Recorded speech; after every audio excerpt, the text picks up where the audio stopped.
আমাকে কেউ বলবেন না যে আমি আহলে হাদিস থেকে বিভক্ত, আমি বিভক্তিদের অন্তর্ভুক্ত।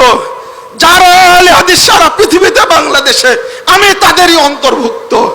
আল্লাহ রাসূল বলে গেছেন যে কখনো তার উম্মতকে, আল্লাহ ঐক্যবদ্ধ উম্মতকে কখনো দলালা ভ্রষ্টতার উপর রাখবেন না।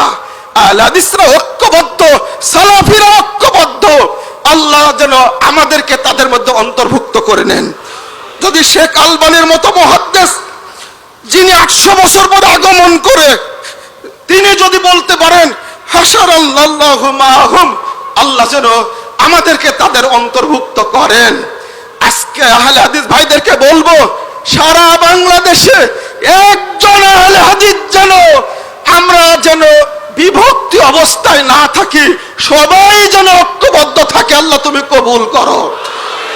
তিনি বলছেন লা ইয়াতাআসসাবুনা লিকাউলি শাখসিন মুআয়্যানিন, তারা কখনো একক ব্যক্তির অনুসরণ করে না। ওই ব্যক্তি যত বড়ই হোক না কেন, একমাত্র মুহাম্মদুর রাসূলুল্লাহ সাল্লাল্লাহু আলাইহি ওয়াসাল্লামের অনুসরণ তারা করে থাকে।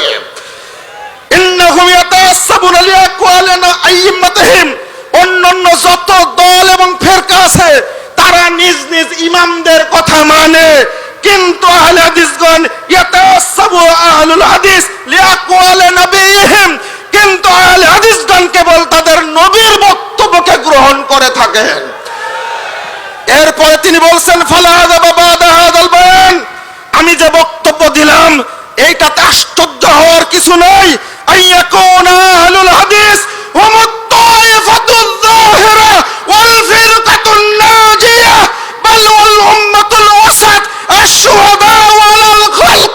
আলবানী রাহিমাহুল্লাহর মুখ থেকে বের হচ্ছে কত শক্ত কথা।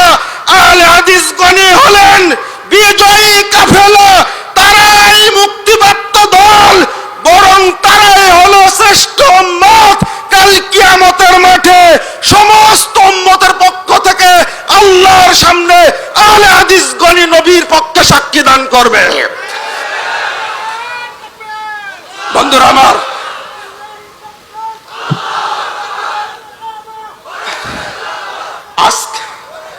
আজকে আহলে হাদিসরা জেগেছে।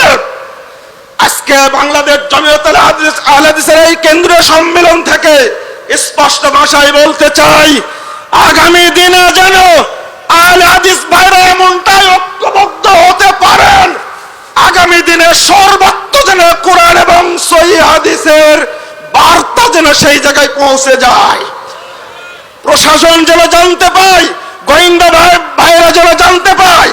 আমাদের সভাপতি ডক্টর আব্দুল্লাহ ফারুক হাফিজাহুল্লাহ তিনি বলেন যে যতগুলো মসজিদ হচ্ছে আহলে হাদিসদের ইমাম যেন সেখানে নিযুক্ত করা হয়। শুধু একপন্থী মাযহাবপন্থী আলেমরা সেখানে ইমামতি করবে, এটা হতে পারে না। যদি এই চেতনাটা আহলে হাদিসদের মধ্যে থাকে, আগামী দিনে ইনশাআল্লাহ বাংলাদেশের প্রত্যেকটা সেক্টরে আহলে হাদিসগণ কাজ করবে ইনশাআল্লাহ। আমি তরুণদের বলবো, তরুণ ভাইয়েরা আপনারা চেষ্টা করুন, দাওয়াতি কাজ সর্বত্র পৌঁছে দিন। আল্লাহ আমাদের কবুল করুন। বারাকাল্লাহু ফিকুম ওয়া জাযাকুমুল্লাহু খাইরান। আসসালামু আলাইকুম ওয়া রাহমাতুল্লাহ।